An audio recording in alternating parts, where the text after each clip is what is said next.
Welcome back, everyone. Welcome back to the channel. It is day 32 of 40, leading to my 40th birthday, and today we've got lesson 9 of 40. Now, if you're new here, welcome. I started out by sharing some lessons that I've learned in my almost 40 years of life, and they span across different areas of life. So if that interests you, go ahead and join the community. Hit the subscription button if you haven't already. Subscribe to the channel.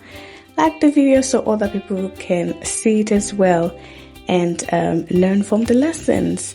And to my returning subscribers, thank you so much. I have really been encouraged since I started to share these lessons. I really do appreciate the feedback. So keep it coming. All right, let's get into the lesson for today. Lesson 9.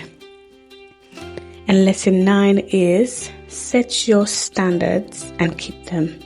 It is the secret to gaining respect and staying aligned. And one of the things that I've learned is that you lose respect when you break your own standards. This current climate encourages flexibility, the just go with the flow type thing.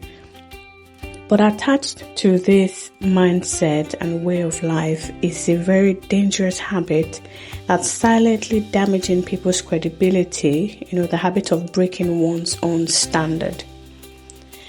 And I'm not just talking about rules for others, I'm talking about the boundaries that we set for ourselves. Things like how we speak, how we manage our time, what kind of energy and people we allow into our core circle, what you do when no one is watching, and all those types of things. You see, every time you make an internal commitment and you break it, something chips away. Not just at your momentum, but at how others perceive and trust you. Matthew 5:37 says, "Let your yes be yes and your no, no. For whatever is more than these is from the evil one." Now that scripture isn't just about speech. It's also about integrity, clarity, follow through. When your standards shift with convenience or with emotion or with how you feel, people notice. And even if they don't say anything, they notice. And over time, they just stop taking you seriously or they just stop respecting you. Why? Because if you don't honor your own standards, then why should they? See my point? So I'll give you a short story. So there was someone that I knew who made a point, to emphasizing how trustworthy they were. And at the time, I was starting to trust this person and to let them into my inner circle. But one day, I caught this person in a lie and they denied it. But when I pushed further and showed some evidence, they then owned up to it, giving reasons, and then they went on to apologize. I made a note of this.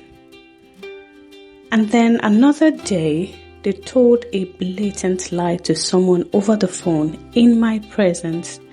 This was someone they were supposed to respect, and they came off the phone and made a face at me as if to tell me to just go along with the lie.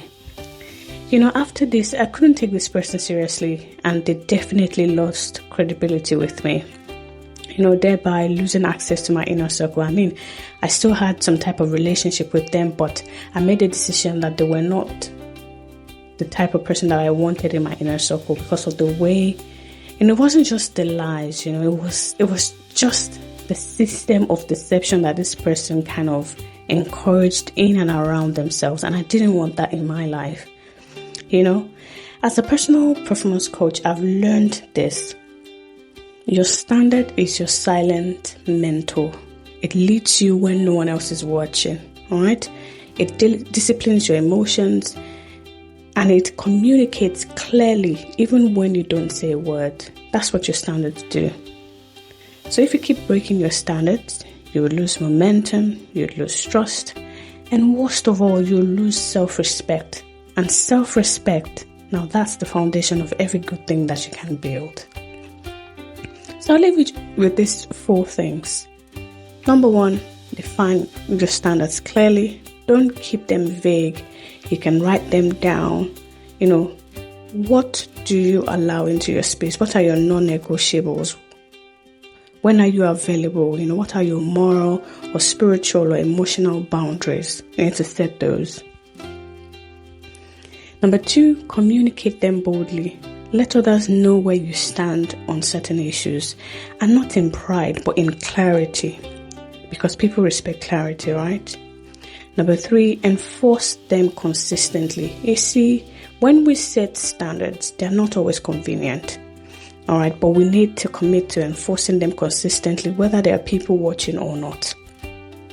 The moment you compromise just this once, you signal that standard is flexible, and anyone around you will test. Certain people around you may want to test that flexibility, and then you may then feel kind of disrespected only because they've seen you break it.